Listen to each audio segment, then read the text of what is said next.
us the message of reconciliation. Therefore, we are ambassadors for Christ, God making His appeal through us.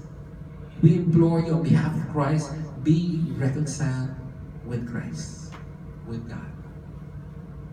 And I can imagine the people in Philippi when Paul was saying in Christ. He was saying to them that, church in Philippi, you are in Christ. Therefore what? Reconcile yourselves with one another. As I mentioned, there was infighting. And the purpose of the book of Ephesians is to tell them that your fighting one another is hampering the gospel. So fix yourselves. And here we see that if you are in Christ, our ministry is a ministry of reconciliation. Why fight if your ministry is reconciliation? I was thinking, I might be exaggerating this point, 99% of our fights are minor, no matter how big it is. It's really minor. The only fight that's worth fighting for is the fight for our faith. I'm not saying that we are not to fight or defend. I'm not saying that we are not to defend our rights. But in defending it, we don't need to fight. I can't remember the verse because my Bible is not being repaired na sira yung cover. But somewhere in Corinthians, Paul was saying, I don't care about my rights. I can give that up so that the name of God will be glorified.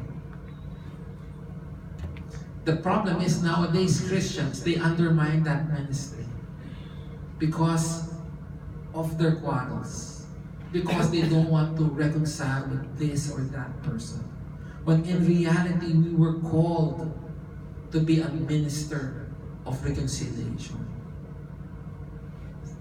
Is there anybody right now that comes to mind that God wants you to reconcile with?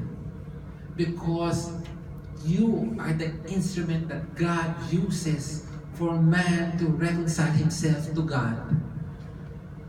But how can you reconcile man to God when you are not reconciled with Him? Magkaaway kayo eh. How can you tell Him now to reconcile to God?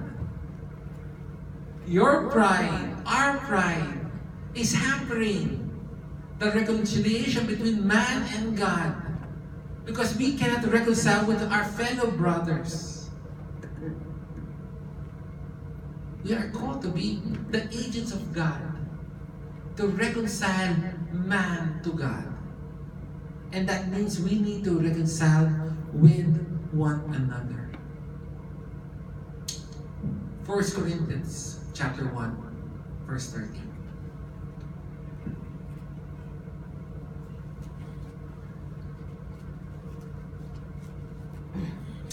1 Corinthians chapter 1 verse 30 says this. And because of Him, you are in Christ Jesus, who became to us wisdom from God, righteousness and sanctification and redemption, so that it is written, let the one who boasts, boast in the Lord. Amazing.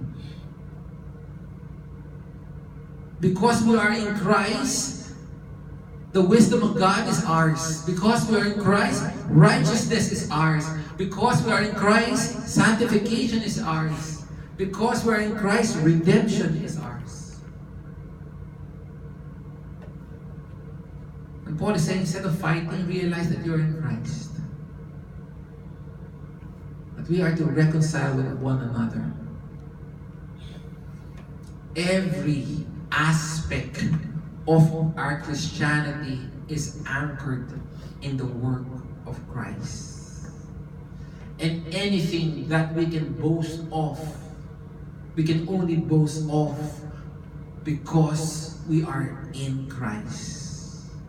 And if you're not in Christ, then there's nothing to show our life for.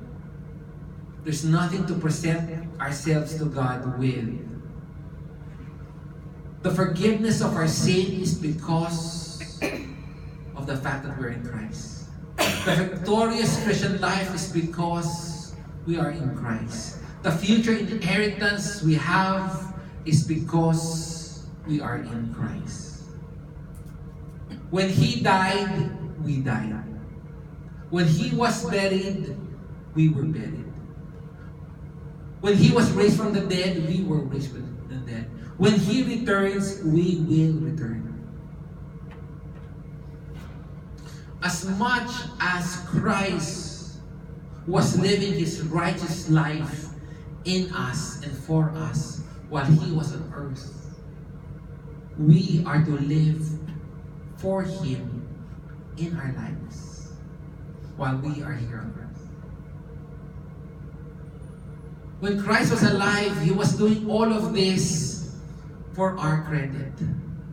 Now that we are alive, we have to do all our things for His glory. I have been crucified with Christ. No longer I that live. It's now our turn to show our gratitude. I've been crucified. It's no longer I. It's not me. But Christ lives in me. Can you see how intertwined it is? So much. You know what blew me away? Me being in Christ? Go to Ephesians chapter 1. These next two verses really blew me away. Ephesians